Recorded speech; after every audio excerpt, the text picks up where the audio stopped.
So here's the story of how I purposefully lost all of my muscle. I know most people, when they start exercising, they're trying to put on as much muscle as possible and lose some fat. So I'm going to share with you my story from how I went from a bodybuilder slash powerlifter into a high fashion model. So that was maybe like 12, 13 years ago. And it was in the early days of me looking into veganism and transitioning to eating plant-based.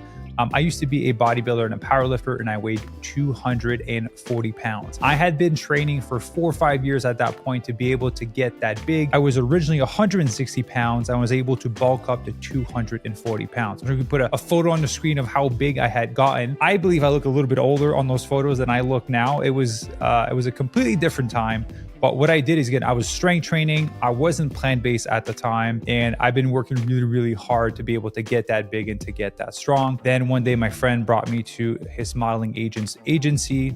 I was just there with him because he needed to get some comm cards, which are like business cards for model. And then she saw me and she said, "I see something under those big chubby cheeks. Try losing some weight and we'll see if we can do a photo shoot." And at that point, I believe I was working at Subway or something like that. Which I wasn't making a lot of money, and I had never considered modeling to be a viable option for me, just because I didn't even know that people that were in magazines and some of those things got paid. I never even thought about that. And so I told her, you know what, let me actually give this a shot. I had competed in bodybuilding at that point. I was also training for powerlifting at that point. And then I recently had committed to doing a fitness modeling competition. And so I was about to lean out anyways. So I started to do a fat loss phase. I was able to get lean, do one photo shoot. And then from that, I was able to book a job and make some money, which made me more money than a whole week of working at Subway. I was like, oh, this is fantastic. I get to work out and make sure I am fit and I look great and I can make some money and I don't have to work at Subway and make sandwiches and serve people all day. I was like, sign me up for this. I want to do more of this. So what she told me next was like, you're still too muscular. You're still too big. You don't fit into any of the sample sizes. So you probably can't tell on camera, but I'm 6'4". So I fell more into the high fashion model category than the commercial one. So think of someone doing an ad for like Target, or my wife did Coca-Cola way back in the day.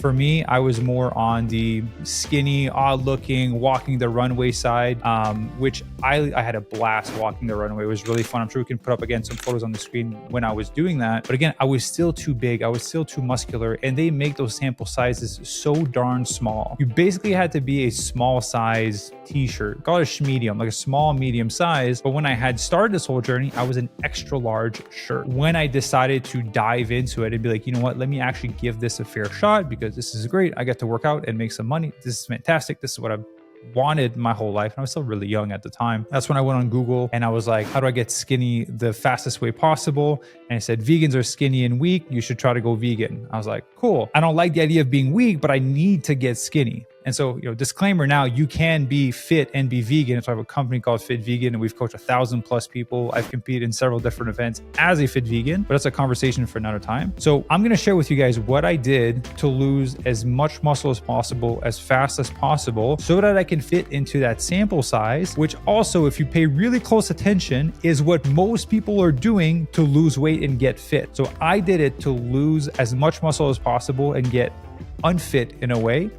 And that's also the same method people are using to lose fat, which is extremely counterproductive. I did 4 core things in order to lose muscle and get as small as possible, which I'll be honest with you, I kind of ended up a little bit skinny fat at the end. I wasn't as lean as I had been prior. So one of the things is when I transitioned to eating plant-based, because I didn't know any better, but the overall strategy is the same that people use, I severely underate my calories. I basically created a massive calorie deficit. I'm talking, I was maybe consuming 3,000 to 3,500 calories per day. I went down to about 1,000, 1,200 calories per day. Because again, I wanted to lose as much muscle as possible. And I fundamentally understood that if there was too much energy coming in, I would have enough energy to fuel my muscle. So therefore, I needed to cut out as much fuel as possible so that my muscle would have no way to fuel itself and would go in a catabolic state and it would eat itself. It's a very simplified version of it, but basically where I would start to lose lean muscle mass. So one, I created a big calorie deficit so that I could basically starve my muscle so it would have to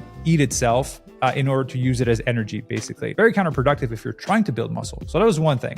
Severely cut my food, starved it. 2, I severely ate low in protein. I basically ate no protein sources. Obviously, I was eating plant-based and there's protein in like your oatmeal and other grains and legumes and things like that. But I didn't put an emphasis on getting, plant-based protein powder, on eating tofu or tempeh or edamame or seitan or things like that. I purposely stayed away from these foods so that I can bring my protein content as low as possible so that, again, I wouldn't have the protein content, the amino acid necessary to repair my muscle when I would be working out. So because I wouldn't have the building blocks to repair and to maintain the muscle that I have on my body, again, it would go in a catabolic state and eat itself. So I would lose more muscle. It was weird for the people that were training with me at the gym because for so many years I was training as a bodybuilder and a power lifter. And now I was trying to lose all the muscle that I had gained throughout the years, basically just so I could fit into those sample sizes and work in that industry. So second thing is I ate really, really low on my protein. The third thing that I did is I stopped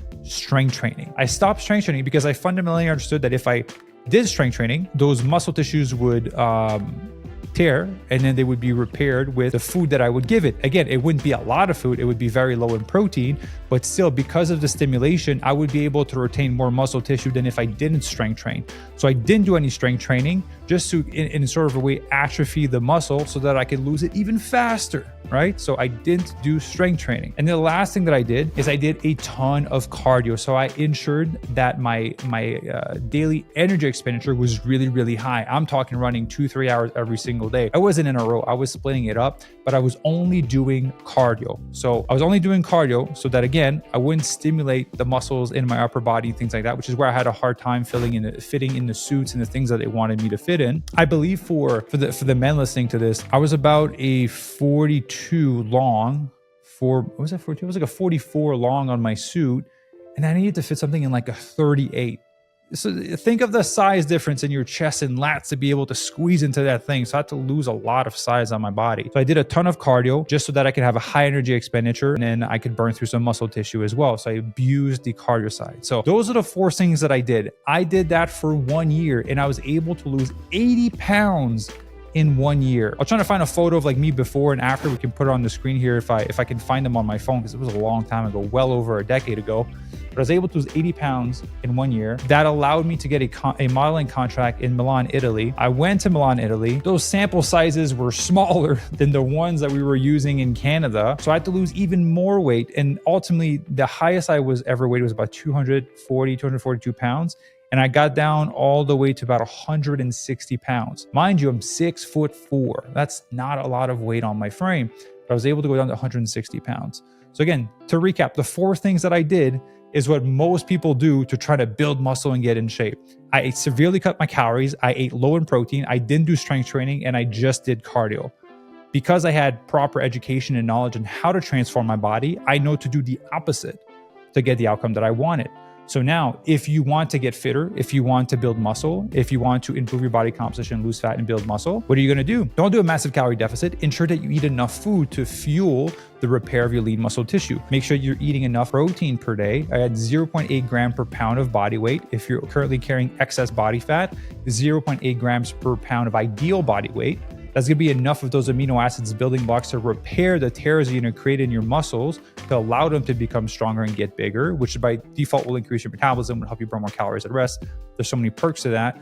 The third thing is I didn't do strength training because I didn't want to stimulate the muscle. I wanted to lose it as fast as possible. So therefore, if you want to put on muscle, you need to stimulate it. You need to strength train at least 3 times a week. And then I did a ton of cardio. So if your goal is to put on muscle and lose body fat, you want to do some cardiovascular exercise for heart health, but you don't need to do an excessive amount because it can be counterproductive to that extent. And so I wanted to film this video because I hear so many people saying like, I want to lose weight. I'm going to eat 1,000 calories a day. I heard in the whole food plant-based movement, you don't need to worry about protein. I don't like strength training. And I heard cardio is the best thing for fat loss because society has been brainwashed to think that cardio is the best thing. Those are all the 4 things I did to lose 80 pounds, which a massive amount of that was lean muscle that I had put on my body. And so if you actually want a successful transformation, if you actually want to be a fit vegan, if you actually want to be in shape, eat enough food to fuel your body to make sure that your organs and you have enough vitamins and nutrients coming into your body, enough fiber for a healthy gut health, you're consuming enough food to have energy throughout the day to recover from your training session. Make sure you're eating enough plant-based protein to recover those muscle tissues that you're going to tear while you're doing your strength training. Make sure you strength train at least 3 times per week. 3 or 4 times per week is all you need. I've worked with people ranging from 20 all the way up to 86. Depending on your goal, it will change a little bit, but strength training 3 to 4 times a week across the board is a good number for everyone. And then you don't have to do hours of cardio every single day. You don't have to do an hour of cardio every single day unless you're training like when I was training for competing in half Ironman. Then obviously you need to train for the sport. But if your goal is to just be healthy, have a strong heart, and improve your body composition, you can do cardio like 2 times a week, 1 time a week, depending on where you're at in your progression. You don't need to do 1 hour every single day or 1 hour every 2 days. That's going to be excessive. And to a certain extent, depending on how much you do, it can be counterproductive. So I just want you to understand that. So now, if you're wanting to have a sustainable transformation, you want to understand how the body actually functions in terms of improving your body composition on a whole food plant-based diet, I've linked down below in the description the link to sign up for my newsletter. I send 1 email every single Saturday morning with a lesson of the week to help you on your transformation, along with 3 actionable tips that you can implement right away to help you get healthier, fitter, build more muscle on a plant-based lifestyle. Again, the newsletter is absolutely free. There's a link down below for you to join that. And I just want to say a massive thank you for listening to this video. I'm on a mission to hit 25,000 subscribers before the end of 2025. So I'd appreciate your support. If you could click on the subscribe button, let me know in the comments section below if there's any other topic you'd like me to cover. I appreciate you, and I'll see you in the next video. Bye.